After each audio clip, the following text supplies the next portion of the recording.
Shabbat Shalom amigos, ¿qué tal? Buenas tardes. Vamos a cerrar este día de reposo ya con nuestro estudio de cierre en el capítulo 7 del libro de Números. Vamos a confirmar si ya estamos en vivo. ¿Sí? ¿Me confirman? Ok, muchas gracias. Shabbat Parece Shalom, que amigos, ya estamos ahí en vivo. Muchas gracias. Pues bien, vemos por ahí algunos mensajes o algunos en el chat que por ahí se confundieron, quizás algunos no estaban conscientes de que teníamos un estudio ya de cierre de Shabbat a las 5 de la tarde. Así es de que, pues bueno, por ahí están anunciados. Recuerden que desde un día antes Carlos Palmer nos apoya para anunciar, para publicar los horarios de los estudios. Normalmente son 2 estudios y en esta ocasión ya estamos teniendo los estudios en vivo en la mañana y en la tarde, a las 11 de la mañana del día sábado y a las 5 de la tarde. Recientemente modificamos un poquito los horarios debido a los libros que estamos ya concluyendo, de tanto del Nuevo Testamento como del Antiguo Testamento. Así es de que bueno, pues bueno, los saludamos. Por ahí está ya Fabi Durán, Vicky Lechuga, Daniel. Pues muchas gracias amigos, gracias por acompañarnos.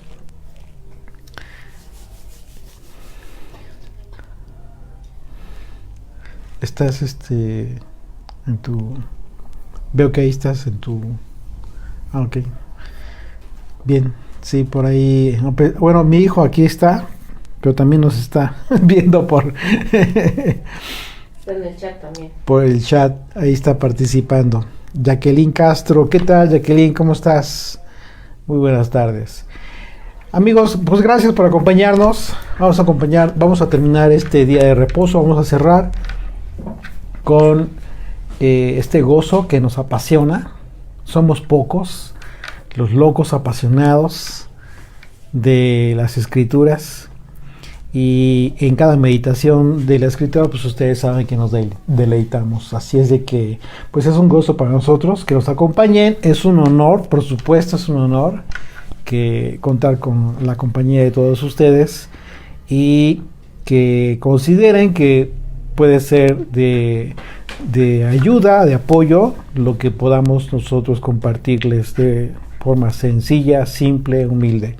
Así es de que para nosotros es importante cada uno de nosotros, de ustedes que están con nosotros. Así es de que, pues bueno, muchas gracias por acompañarnos. Vamos a iniciar con nuestro estudio. Números, capítulo 7.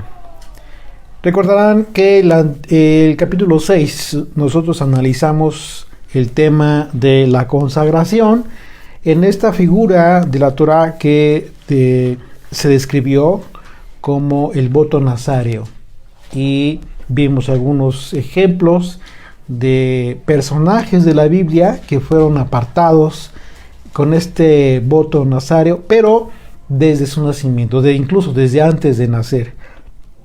Y en el caso del apóstol Pablo, quien también llevó a cabo este voto nazáreo con el propósito de un tiempo de consagración. Aquel momento cuando llegó a Jerusalén, le invitaron para que pagara los gastos de las ofrendas correspondientes de otros hermanos que estaban llevando a cabo también este ritual que se llevaba a cabo en el tiempo del templo. Hoy, por supuesto que ya no es posible, por causa de las ofrendas, ya no es posible llevar a cabo la consagración de este tiempo de el voto nazario, precisamente porque ya no hay templo, y en el caso de las ofrendas ya no es posible. Pero también vimos cómo es que hoy en día todos y cada uno de nosotros podemos tener, más bien estamos llamados a tener este tiempo de consagración, más que un tiempo, una vida de consagración. Y vimos de forma análoga cómo es que efectivamente la Torá nos describe el propósito que tenía este voto, que si bien es cierto, hoy en día aplica de una forma diferente por causa de la ausencia del aspecto ritual en tu fe. Pues bien, lo cierto es que se cumple también en este sentido. Y en este capítulo, el capítulo 7, aunque algunos consideran que este capítulo no va en orden cronológico, de acuerdo a lo que vimos en el capítulo 6, que algunos consideran que de hecho tendría que ir en orden cronológico antes, por causa de estas ofrendas que se llevaron a cabo por parte de Israel, de las 12 tribus de Israel, a cargo de sus principales, sus príncipes de las 12 tribus. Y es un aspecto importante porque se van a dar ustedes cuenta que es el segundo capítulo más largo de toda la Biblia. El primero, el capítulo 119, como todos ustedes saben, el capítulo 119 de Salmos, pero en este caso es el número 7 el capítulo 7 de Números, el segundo más largo, 89 versículos. Sin embargo, se van a dar cuenta ustedes que en este capítulo hay un aspecto que es reiterado en 12 ocasiones, y es precisamente la descripción de la ofrenda que llevaron a cabo los principales los príncipes de cada tribu. Y se describe tal cual, pero en 12 ocasiones. No se da por obvio, no se obvia en ninguna de las ocasiones, a pesar de que las 12 ofrendas fueron exactamente iguales. Y muchos nos preguntamos, ¿por qué razón? Tratamos de dar una explicación y bueno, vamos a empezar con la redacción, con la lectura y el análisis de este capítulo para tratar de entender qué es lo que el Señor nos va a instruir en este capítulo. Dice del versículo 1: Aconteció que cuando Moisés hubo acabado de levantar el tabernáculo y lo hubo ungido y santificado con todos sus utensilios, y asimismo ungido y santificado el altar y todos sus utensilios, entonces los príncipes de Israel, es decir, los jefes de las casas de sus padres, los cuales eran los príncipes de las tribus que estaban sobre los contados, ofrecieron y trajeron sus ofrendas delante del Señor. Y estas fueron las ofrendas. Dice: 6 carros cubiertos y 12 bueyes, por cada 2 príncipes un carro, y cada uno un buey. Y los ofrecieron delante del tabernáculo. Los líderes de las 12 tribus de Israel trajeron entonces en total, ¿cuántos? 6 carros. 6 carros. Obviamente tenían un propósito de carga, y 12 bueyes para alar el carro, ¿no? Y estos carros serían utilizados precisamente para el servicio de transporte de los elementos del tabernáculo a través del desierto. Ese era el propósito de estas ofrendas. Así es de que, ¿y por qué podríamos considerar que eran tan importantes estos carros? Bueno, en aquel entonces era un lujo. En aquel entonces no era cualquier cosa. Era un lujo poder contar con carros para poder transportar todos los elementos del tabernáculo de Israel, del tabernáculo por el desierto. Así es de que imagínense, y bueno, los animales que tenían el propósito de alar a estos carros.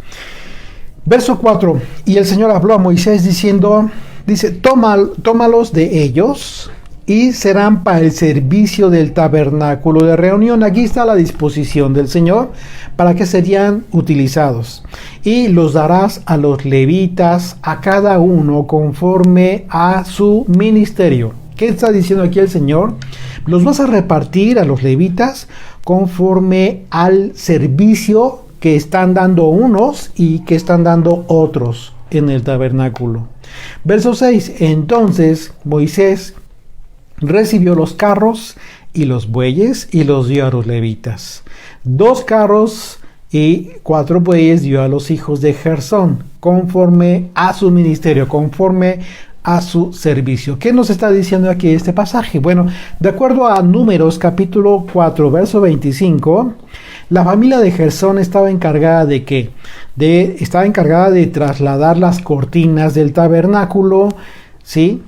Del tabernáculo de reunión, su cubierta, la cubierta de pieles, de tejones que está encima de él, la cortina de la puerta del tabernáculo de reunión, las cortinas del atrio, la cortina de la puerta del atrio que está cerca del tabernáculo y cerca del altar alrededor, sus cuerdas y todos los instrumentos de su servicio. Así es que de que estos carros que recibieron para cumplir con su ministerio, por supuesto que fueron de gran ayuda. Y dice el verso 8, fíjate, dice, y acuérdate que fueron 3 casas que fueron dispuestas para el servicio del tabernáculo, ¿sí? Y la otra casa es Merari. Los hijos de Merari dio 4 carros y 8 bueyes, o sea, fue más, recibieron más. ¿Por qué? Porque dice conforme a su ministerio bajo la mano de Itamar, hijo del sacerdote Aarón. La familia de Merari recibió entonces 4 carros y 8 bueyes. Ellos tenían el trabajo de transportar las tablas del tabernáculo. O sea, no era cualquier cosa, era algo pesado. Sus barras, sus columnas y sus basas. Así es de que ustedes pueden entender claramente que lo que estaban trasladando pues era lo más pesado. De hecho era lo más pesado, lo más grande. Dice 32 las columnas del atrio alrededor de sus basas y sus estacas y sus cuerdas con todos sus instrumentos y todo su servicio. Así de que pues estaban distribuidos, esta ofrenda se distribuyó con ese propósito. La pregunta es, estamos entendiendo cuál era el propósito de las ofrendas? Ya sean en especie o en dinero, tenía un propósito para servicio en el tabernáculo. No era para enriquecer a Aarón y a sus hijos, a su descendencia. No, era con todo el propósito de administrar el servicio en el tabernáculo. La razón por la que los hijos de Coat no recibieron, vamos a verla, porque dice el verso 9, dice, pero a los hijos de Coat, los coatitas, no les dio. Y la razón es importante. Dice, porque llevan sobre sí en los hombros el servicio del santuario. Nada más y nada menos que ellos estaban encargados de ministrar en el tabernáculo, y cuando era tiempo de trasladar los elementos del tabernáculo, ellos debían cargar el mobiliario santo del tabernáculo en sus hombros. Pues nada más y nada menos recordamos la imagen que en todos lados vemos, como es que iban cargando el arca en sus hombros a través de estos palos que atravesaban. Entonces no los iban a llevar encima de carros alados por bueyes. Ellos tenían, por causa de ser instrumentos santos, tendrían que ser cargados en los hombros de estos sacerdotes. Por esa razón a ellos no se les dio es parte de esta ofrenda. Pero fíjate lo que dice a partir del verso 10. Y los principales trajeron ofrendas para y los príncipes son los principales, trajeron ofrendas para la dedicación del altar el día en que fue ungido, ofreciendo los príncipes de su ofrenda delante del altar. Y el Señor dijo a Moisés: ofrecerán su ofrenda un príncipe un día y otro príncipe otro día para la dedicación del altar. Aquí está la disposición. Ok, van a traer sus ofrendas, sí, pero uno un día y otro día. ¿Qué significaba esto? Que durante 12 días estarían realizando las entregas de estas 12 ofrendas para dedicar el altar. Un día por cada príncipe que representaba a cada tribu de Israel. Bueno, y vean nada más y nada menos el tipo de ofrenda que se llevó durante 12 días. Dice a partir del verso 12: y el que ofreció su ofrenda el primer día fue Naasón, hijo de Aminadab. de la tribu de Judá. Su ofrenda fue un plato de plata de 130 siclos de peso y un jarro de plata de 70 siclos. Al ciclo del santuario, ambos llenos de flor de harina amasada con aceite para ofrenda, una cuchara de oro de 10 siclos llena de incienso, un becerro, un cordero de un año para holocausto, un macho cabrillo para expiación y para ofrenda de paz, 2 bueyes, 5 carneros, 5 machos cabríos y 5 corderos de un año. Esta fue la ofrenda de Naasón, hijo de Aminadab.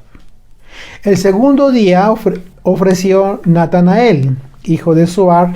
¿Por qué? Por el internet. Ya. Sí, se cortó. ¿Ya está grabando? Ya. Nada más enderezalo, por favor, la pantalla.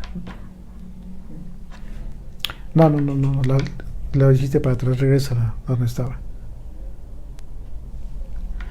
Ya sí. Perdón, parece que se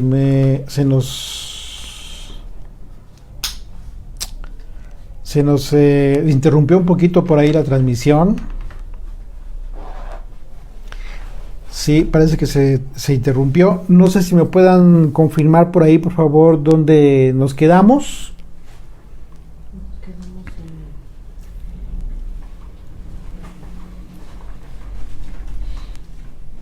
En el segundo día ofreció Natanael, verso 18. Verso 24. No, acá en la transmisión, aquí en la transmisión. Por favor, si me pueden confirmar. Lo que dice Osvaldo en el verso 13. Verso 13.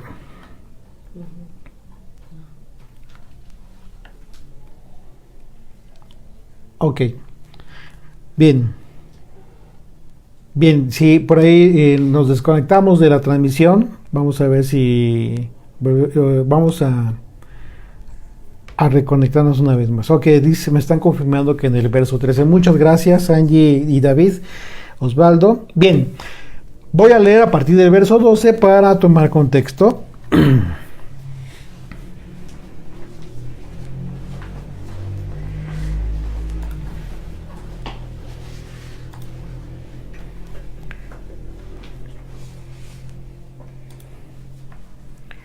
Sí, repito desde el verso 12 una vez más.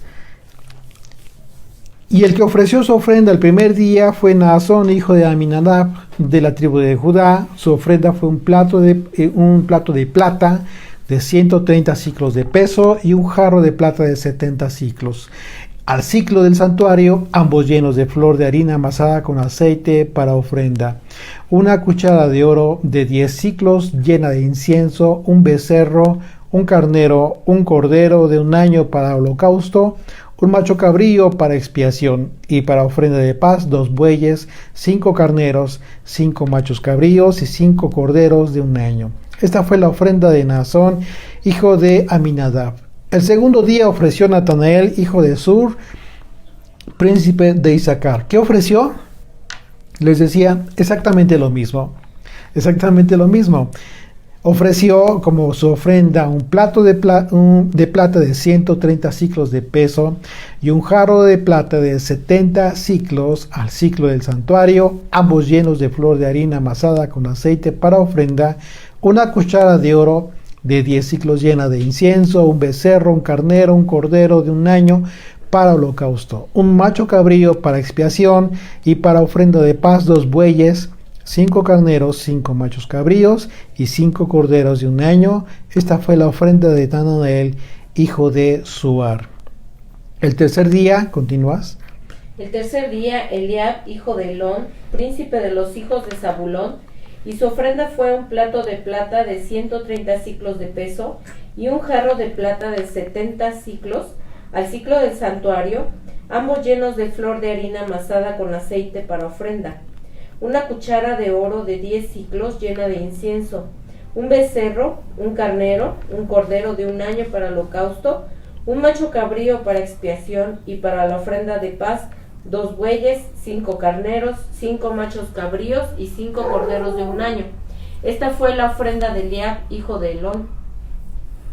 El cuarto día, Elisur, hijo de Sedeur, príncipe de los hijos de Rubén, y su ofrenda fue un plato de plata de 130 siclos de peso y un jarro de plata de 70 siclos, al siclo del santuario, ambos llenos de flor de harina amasada con aceite para ofrenda.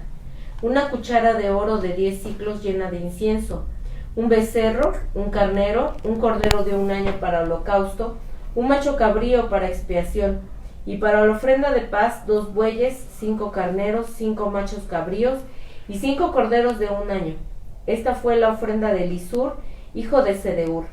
Y el quinto día, Selumiel, hijo de Zurisadai, príncipe de los hijos de Simeón, y su ofrenda fue un plato de plata de 130 siclos de peso y un jarro de plata de 70 siclos, al siclo del santuario, ambos llenos de flor de harina amasada con aceite para ofrenda.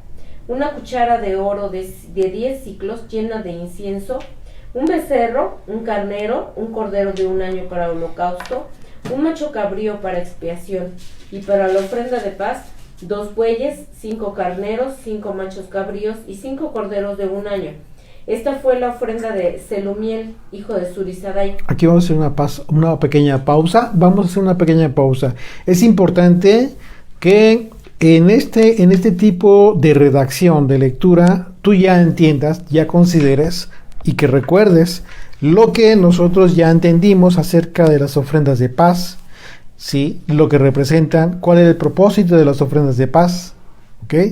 Porque recordemos que estamos llevando estudios sistemáticos verso por verso. Ese es el propósito, de que todo esto ya lo vimos desde Éxodo, desde Levítico, y el propósito de la ofrenda del holocausto, ¿sí?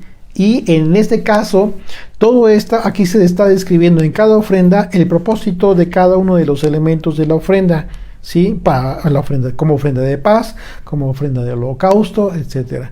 Y estamos viendo también que estaban ofrendando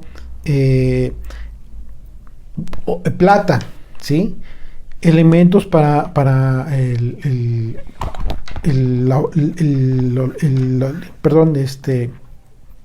que tenía que ser ocupados precisamente en el servicio del tabernáculo por parte de los sacerdotes. Así es de que es bien importante que cuando estamos leyendo esto, consideremos que si bien es cierto, se repite la ofrenda y es muy fácil leerlas todas y de repente dices, hasta aquí termina y ya me brinco todo. Pero, ¿qué nos está diciendo el Señor a partir de que se está disponiendo que en la Escritura no se omita a ninguna familia, a ningún príncipe que representaba a cada tribu de Israel, especificando cada una de estas ofrendas, cada uno de los elementos de toda esta ofrenda? ¿Por qué? Nos dice muchas cosas. De entrada, que cada tribu de Israel estaba ofrendando con todo ese propósito acerca de la ofrenda de paz, ¿sí? Acerca del holocausto, acerca de los elementos que serían utilizados por los sacerdotes, ¿sí? En el altar del incienso, por ejemplo, los elementos de plata que se estarían utilizando. Entonces, todo eso es muy importante porque ninguno se quedaba fuera de la participación del culto, de todo esto de los elementos que estaban representados en el culto. Entonces, ¿qué nos está diciendo en cada una de esas ofrendas el Señor? Bueno, cada familia, cada tribu de Israel estaba participando exactamente de lo mismo, al mismo nivel, en la misma riqueza, con la misma bendición.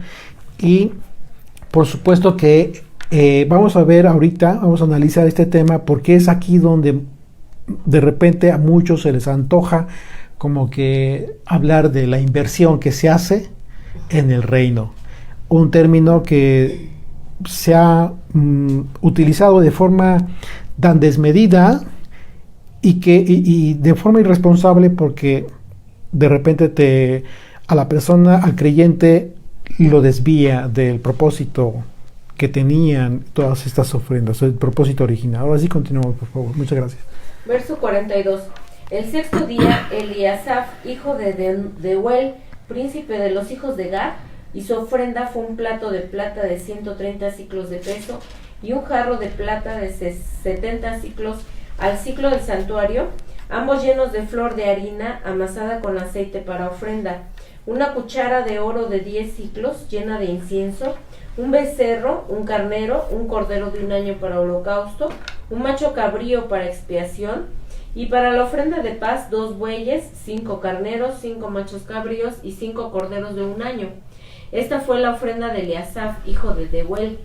El séptimo día, el príncipe de los hijos de Efraín, Elisama, hijo de Amiud, y su ofrenda fue un plato de plata de 130 ciclos de peso, un jarro de plata de 70 ciclos al ciclo del santuario, ambos llenos de flor de harina amasada con aceite para ofrenda, una cuchara de oro de 10 ciclos llena de incienso, un becerro, un carnero, un cordero de un año para holocausto, un macho cabrío para expiación, y para la ofrenda de paz 2 bueyes, 5 carneros, 5 machos cabríos y 5 corderos de un año.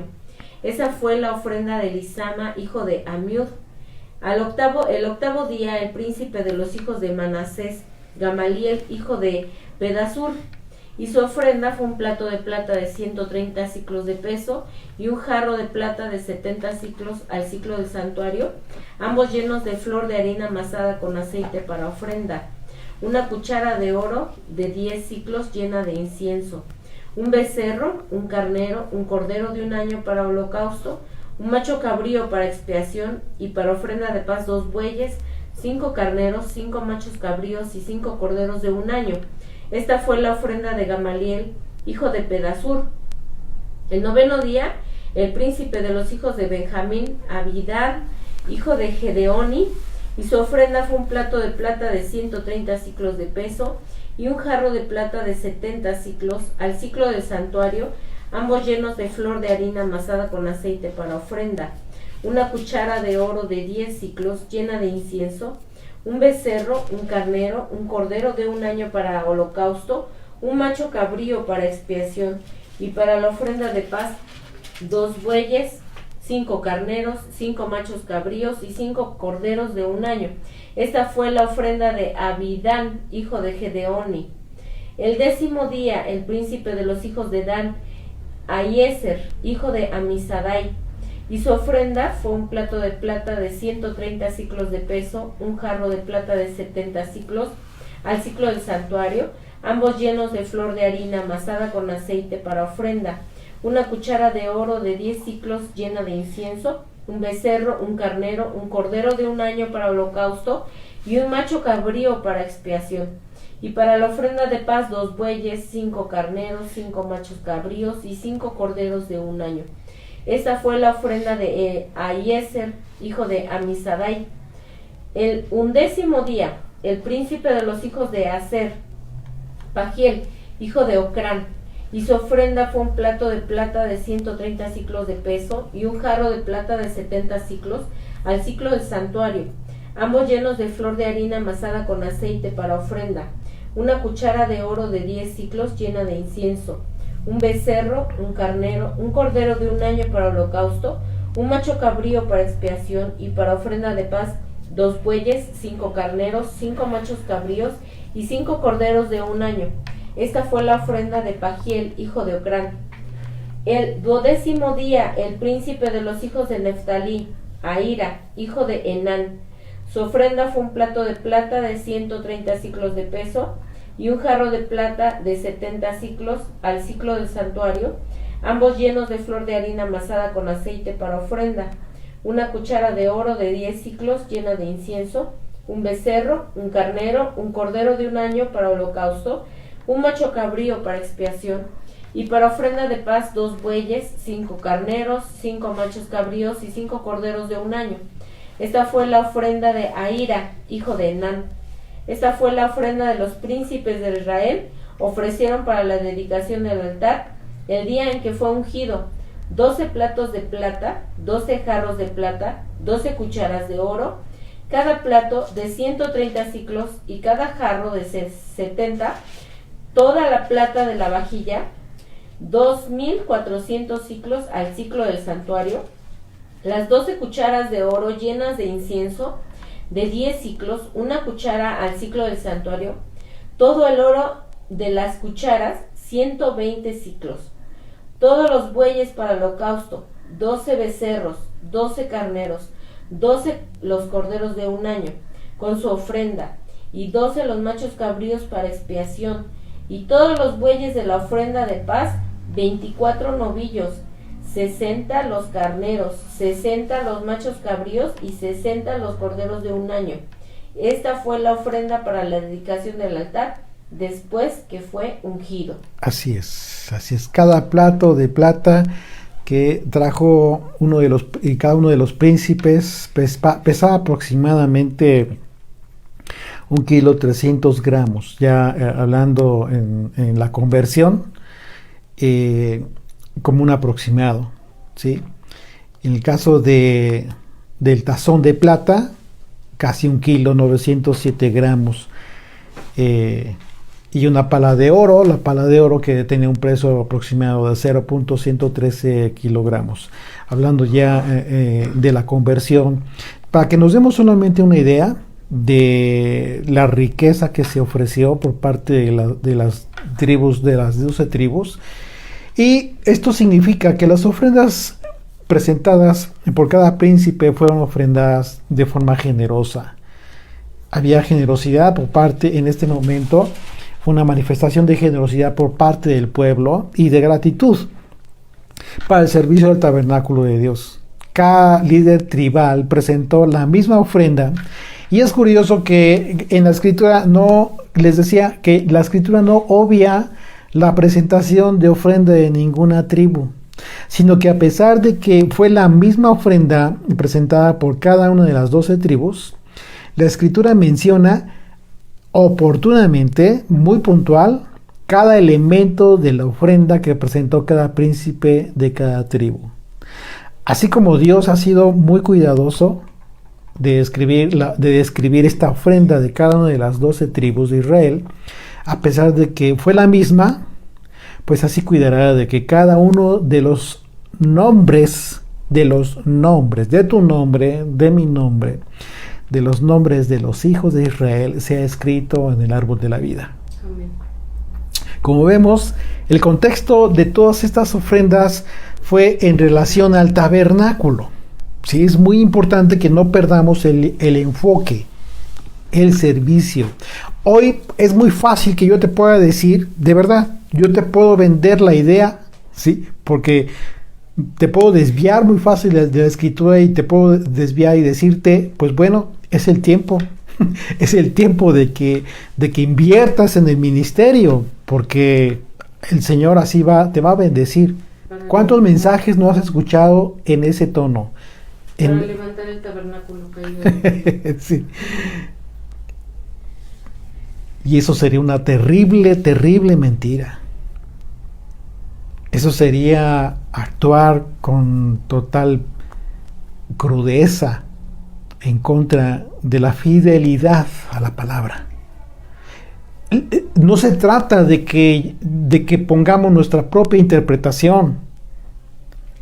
El servicio que tú das, que tú prestas, cuando tú te dedicas a la enseñanza de la Escritura, a compartir lo que el Señor te ha brindado a otros, no significa de ninguna manera que tú estés ocupando el lugar del tabernáculo, del servicio del tabernáculo, ni mucho menos significa que estés ocupando el servicio que tenía cada uno de estos levitas a cargo de las cosas santas. Así es que hay que tener muchísimo cuidado de que, ¿cuál es el propósito? Mi propósito es muy simple. Tengamos mucha atención acerca de lo que estamos escuchando y lo que estamos leyendo en la Escritura. Y no permitamos que de repente, por palabras bonitas que suenen muy, muy bien, se desvíe el mensaje con todo el propósito de hacernos sentir una carga que el Señor no ha puesto en nosotros. Yeshua habló de esta carga precisamente, no solamente de otro tipo de obras, sino también de estas. En Mateo capítulo 23, Yeshua hace un reclamo tan fuerte a los líderes religiosos, a los fariseos, a los escribas, por poner cargas tan pesadas en los hijos de Israel, en el pueblo de Israel, que ellos mismos ni siquiera ponían.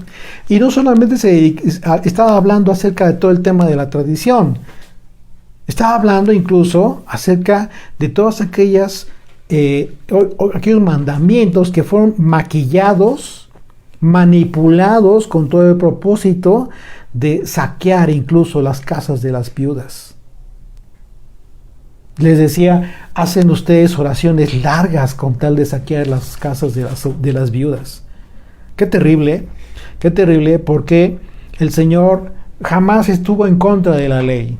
Jamás estuvo en contra de que se cumplieran los mandamientos en relación al diezmo, a la ofrenda, porque todavía estaba el templo en pie y había que cumplir la ley, por supuesto, pero lo dijo bien claro. Era necesario, era más importante la misericordia, la justicia, la fe, antes de la religión, de cumplir el mandamiento con un propósito religioso y conveniente. Hoy en día sigue siendo lo mismo.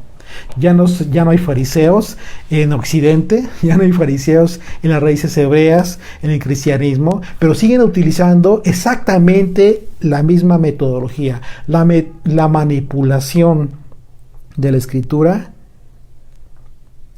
con todo el propósito de sacar un beneficio propio. Por principio de cuentas, esta, les decía yo, la famosa expresión de una supuesta inversión en el reino de los cielos, ¿la has escuchado seguramente? No es bíblica, ¿eh?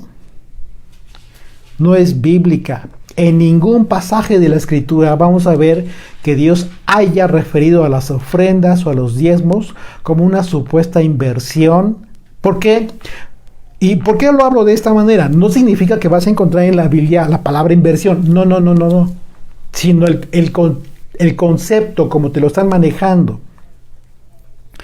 Porque el concepto implica una falsa concepción de lo que implicaban las ofrendas y los diezmos en el contexto bíblico. Es decir, el concepto como tal de inversión, simple y llano, siempre ha sido utilizado con la idea de utilizar recursos con el objetivo de alcanzar algún beneficio. ¿Ok? Tú estás pensando en una inversión en tu mente. En tu mente, tú escuchas inversión. ¿Qué es lo que estás pensando en ese momento? ¿Estás pensando que de momento quizás vayas a desembolsar algo? Vayas a gastar en algo, pero con todo el propósito de que te regrese aumentado. Es obvio, ¿no? O sea, en automático, tu mente ya cuando te hablan de inversión, estás pensando en eso. No es que lo quieras pensar así. La manipulación es poderosa. Estás pensando, ya de automático piensas en alcanzar algún beneficio. Bien sea económico, un beneficio político, un beneficio social, satisfacción personal, en fin. Así es de que cuando a un creyente se le dice que ofrendar en un ministerio tiene que ver con invertir en el reino, automáticamente la idea que se genera en las personas ya se encuentra vinculada por causa del mal enfoque del concepto. Esto independientemente de que en la mayoría de los casos es el objetivo de los siervos infieles. Esa es la verdad. Que queriendo aprovecharse de la inmadurez de los creyentes, les venden la idea de que ofrendar o diezmar a las arcas de algún ministerio, la respuesta de Dios es que es automática, que se reproduce en beneficio económico. Te va a ir muy bien, te va a bendecir Dios. O sea, y cuando te dice te va a bendecir Dios, es que te va a ir muy bien económicamente. Feliz año. Terrible, ¿no?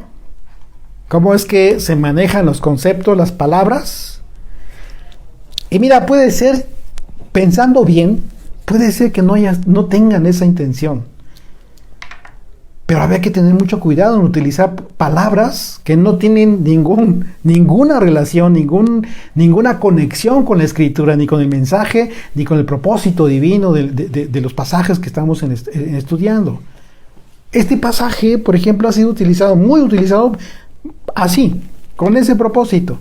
De hablarle y decir a la gente, ve cómo es que estaban tan agradecidos, con un corazón así asado, y fueron generosísimos, y diezmaron y ofrendaron riquezas. Y entonces el creyente que aún todavía está con esta pasión verdadera, pero que aún no discierne todavía la escritura, es movido en automático. A ver, vamos a ofrendar ese ministerio porque qué bendición, qué poder. Y eso es triste. Esto es triste porque, mira, yo soy abogado y una de las cosas que me lastima como abogado, como profesionista, es la mala fama que se ha hecho de los abogados. Pero mira, es una mala fama que se la han buscado mis colegas. Yo hace mucho tiempo dejé de litigar porque lamentablemente para litigar terriblemente tienes que estar como que involucrándote todo el tiempo en la corrupción. Aunque lo quieras ver de la manera más decente. Me acuerdo que mi esposa me decía, una ofrenda de amor. ¿Qué ofrenda de amor? Es una vil corrupción. Sí, o sea, trata uno de ver las cosas, pero no, a final de cuentas no puede ser. O estás dentro de la corrupción o renuncias a eso. Y entonces, bueno, hay otros campos, por supuesto, que como abogado puedes ejercer, claro. Yo estoy trabajando en gobierno, a final de cuentas, pero preferí, porque lamentablemente, en mi caso, por ejemplo, el ejercicio de la profesión, ya en los juzgados, en el litigio, que a mí me apasionaba mucho, y la verdad es que siempre me gustó mucho, me gusta mucho, pero está muy atropellado el camino del litigio y no está libre de esta plaga de la corrupción en todos lados, en tribunales, en la fiscalía, en todos lados. O sea, es difícil para un abogado avanzar sin participar de todo aquello. Entonces aquí es lo mismo. Es lo mismo que sucede con aquellos que están llevando a cabo un servicio, un ministerio. Pues es lo mismo. Se corrompen fácilmente con todo el propósito de alcanzar un beneficio económico. Y es muy fácil, ¿por qué? Porque tantito le desvían, maquillan la escritura, el contexto del pasaje, y de repente ya no es bíblico el mensaje, ya es un mensaje motivacional que tiene tintes de prosperidad, de la doctrina de la prosperidad. Y qué triste porque aquí todos nosotros, ¿qué te dice el Señor? Lo que te está diciendo en términos muy claros el Señor, te habla de la fidelidad con todos y cada uno de su pueblo. Y que no deja de ver cada detalle en cada uno de nosotros. Y que a final de cuentas está viendo el Señor la fidelidad de su pueblo para con un servicio. ¿Sí? Así es de que el concepto real de la ofrenda y de los diezmos, que vamos a ver más adelante en este libro de Números, tenía que ver con un sentido de gratitud sin esperar beneficios determinados a cambio. Fíjate qué importante es esto. El contexto adverso, totalmente contrario a lo que implica el concepto de inversión. Tacha todo aquel mensaje que escuchas, inversión, invierte en el reino de los cielos. El concepto está equivocado, está mal empleado. Si fue con el propósito, muy a propósito, mal. Si no fue con la intención, pues que corrijan. Pero debemos tener mucho cuidado en las palabras que se utilizan, porque inversión es un término económico, tal cual, 100%. Y la gente, cualquiera que le hablas de una inversión, ya está pensando en ganar, no en gasto. Una cosa es un gasto. Tú compras un carro nuevo y al día siguiente ya se devaluó. Te arrepentiste, lo quieres regresar a la agencia, sí te lo reciben, pero ya con tantos miles de pesos menos, porque ya no te lo reciben igual. Eso es un gasto. Una inversión, te compras un terreno, una casa, no se devalúa. Pero estamos hablando de términos económicos, ¿no? ¿Qué tiene que ver eso con las ofrendas de las que se está describiendo aquí? Absolutamente nada. Entonces hay que modificar esos aspectos, porque les decía que en el contexto real de las ofrendas y los diezmos tiene que ver con un sentido de gratitud. Pero fíjate que en el caso del diezmo es más grave aún todavía, es más radical el contexto real, porque en realidad el diezmo fue establecido por el Señor como un pago. Nada más y nada menos, como un pago que el pueblo debía hacer, nada más y nada menos, para hacer posible el sostenimiento de los levitas en el templo. ¿Y por qué? Pues porque los levitas fueron designados para el uso exclusivo del servicio del tabernáculo y en consecuencia ellos no podían dedicarse a otra cosa, no podían trabajar en otra cosa, no podían hacer negocios, no podían tener propiedades, no podían hacer absolutamente nada. Estaban apartados exclusivamente para el uso del servicio del tabernáculo para el Señor y ese era el propósito. El diezmo, entonces, en el capítulo 18 de este libro de Números, dice el Señor: he dado los diezmos para los levitas, para su sostenimiento. Hoy, un servidor, cualquiera que otros, que hay muchos brillantes expositores de la Escritura, de la palabra de Dios, no tienen ese propósito, no tienen ese servicio. Y podrán maquillarlo y decir: estamos apartados para Dios. No es cierto. ¿Has recibido un llamado? Está bien, pero tal cual lo recibió, como lo recibieron los apóstoles. Por ejemplo, Pablo. ¿Ok? Siendo muy benéficos. ¿En qué sentido? Pues de compararnos con él, ¿no? Porque para nada. A Pablo lo designó el Señor, lo llamó Yeshua después de haber resucitado. Pero supongamos que queremos ser como Pablo.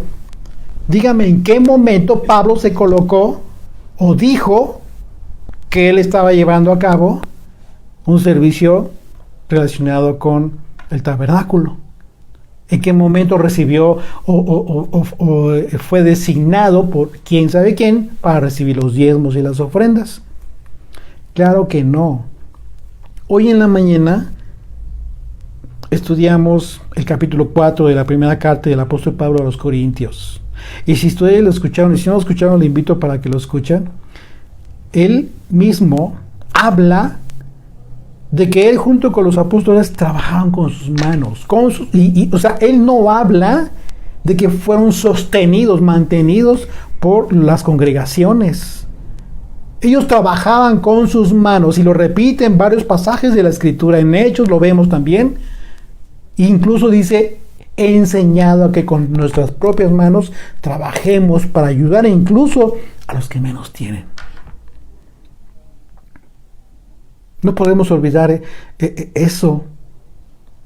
y de repente embelezarnos con mensajes maquillados, con todo, aprovechando estos pasajes hermosos de la Torá que describen un propósito divino de enseñanza para tratar de sacar un beneficio. Aquí es donde. Y, y a desviar el contexto original o real de la escritura. No se vale. No se vale echar a perder tan de esa manera los pasajes de la escritura. Así es de que invertir en el reino, si tú lo quieres ver de esa manera, digo, si insistes en el término, entonces voltea a mirar, mira a la viuda, mira al pobre, y entonces manifiesta los dones que has recibido de parte de Dios. Y si decides apoyar algún ministerio, hazlo, pero siendo consciente de que los tesoros que podemos hacer en los cielos no es haciendo ricos a los hombres ni a los líderes de ningún tipo de ministerio, sino haciendo justicia en los más necesitados de este mundo. No olvidemos eso. El propósito divino de las riquezas, si nosotros queremos hacerlo en justicia, tenemos toda la enseñanza de Yeshua. Cuando él habló de los tesoros en los cielos, no habló de todo ese tema relacionado con una conveniencia económica. Que no se te hace que se echa a perder el propósito divino de lo que se llevó a cabo en el tabernáculo y después en el templo. Y muchos citan el reclamo de Dios que hizo a través del profeta porque le habían robado en sus diezmos. Claro, porque ya estaban siendo infieles. Pero los levitas continuaban en el templo, continuaban haciendo su trabajo.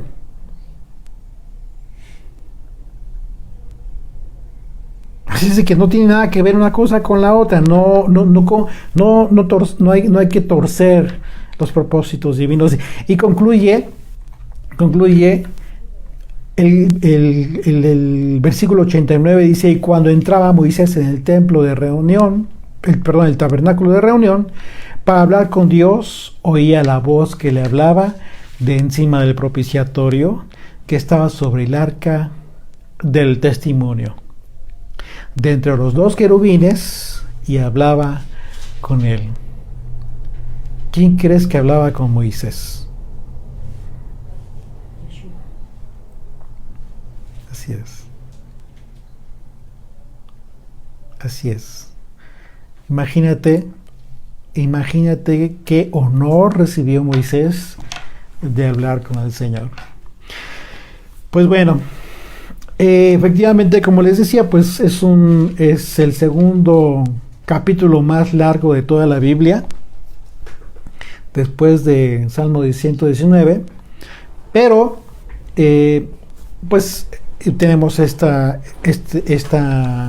repetición de ofrendas en diversos versículos, que es la razón por la que se prolonga este capítulo. Sí, ¿quieres comentar? A mí lo que me deja y que se me hace de mucha importancia es de que menciona las ofrendas que es una ofrenda de paz. Entonces, cuando es una ofrenda de paz, pues se habla de la reconciliación del pueblo con Dios, ¿no? Entonces, y presentan plata, que la plata en la Biblia pues simboliza la libertad. Se me fue la palabra. Sí, es libertad, restauración, son palabras que... Se me fue la palabra ahorita. ¿Cómo? Pureza. No, la plata, no. La redención. La redención, la libertad. Simboliza la redención. Entonces, y luego también menciona las cucharas que contenían, las cucharas de oro que contenían el incienso. Sí. Y pues el incienso sabemos que son las oraciones de los santos, ¿no? Ahora las ofrendas de paz que podemos nosotros ofrecer delante de Dios, pues es un corazón quebrantado, humillado, arrepentido delante de Él y presentando nuestras mejores ofrendas, que son la obediencia a la palabra, porque a través de la redención que nos dio Yeshua podemos acercarnos libremente al lugar santísimo y orar, presentar esas cucharas llenas de incienso, que son nuestras oraciones y que suben directamente al Padre por la misericordia de Él a través de Yeshua. Así es. Eso es lo que me deja. Y además, pues, el que lo hicieran los príncipes de cada tribu, pues simboliza actualmente, pues, el varón de cada familia, ¿verdad? El varón que se tiene que levantar en cada familia. Lamentablemente, en la actualidad, pues es difícil, ¿no?, que los varones se levanten, pero Dios permita que en cada hogar se levante cada varón para presentar ofrenda por su familia, así como lo hacía Job por sus hijos, por su familia. Sí, bueno, podemos entenderlo así también, en ese sentido, acerca de las familias que conforman el pueblo, como una ofrenda. Que en términos de la enseñanza del apóstol Pablo, ¿qué representa todo este cúmulo de ofrendas que se llevaba a cabo en el tabernáculo? Viene a representar un culto, el orden que se llevaba a cabo, el servicio en el tabernáculo, y de acuerdo a la enseñanza del apóstol Pablo, hoy en día lo que nosotros estamos llamados a ofrecer al Señor es nuestros cuerpos como un sacrificio vivo. Y aquí vemos la ofrenda de estos animales que se llevaban a cabo, que tenían todo este propósito de ser sacrificados, de obtener la paz con el Señor, de llevar a cabo holocaustos, redención, etc. Entonces, recordemos que todo este sistema sacrificial queda suspendido a partir de la cruz. Y el propósito es entonces entender todos estos simbolismos bíblicos representados en las ofrendas, a partir de entonces de la cruz, cómo es que todos y cada uno de nosotros podemos seguir cumpliendo la Torá, pero bajo estas representaciones simbólicas. Y Pablo lo expresa magistralmente acerca de este culto racional, ¿sí? Un culto racional, ya no un culto lleno de rituales, como hoy en día, que por más que se esfuerzan y que quieren, han querido justificar tradiciones o aspectos rituales que consideran que no contrarían la Torá y que por eso los justifican. Pero la pregunta es si eso le agrada al Señor, que eso sea parte de tu fe. Otros dicen, bueno, es que si a ti te edifica, pues hazlo. La pregunta es, ¿realmente crees que te edifica en el espíritu aquello que no tiene que ver con la enseñanza de Moisés, ni los profetas, ni Yeshua, ni los apóstoles? Yo pienso que no. La decisión es de cada quien. Pero por eso Pablo habló de un culto racional. Y al aspecto ritual, en el momento en que dejó de tener funciones el templo, ya no tiene propósito. Ya no tiene un propósito en el espíritu acerca de tu fe. Así es de que, pues muy interesante este capítulo.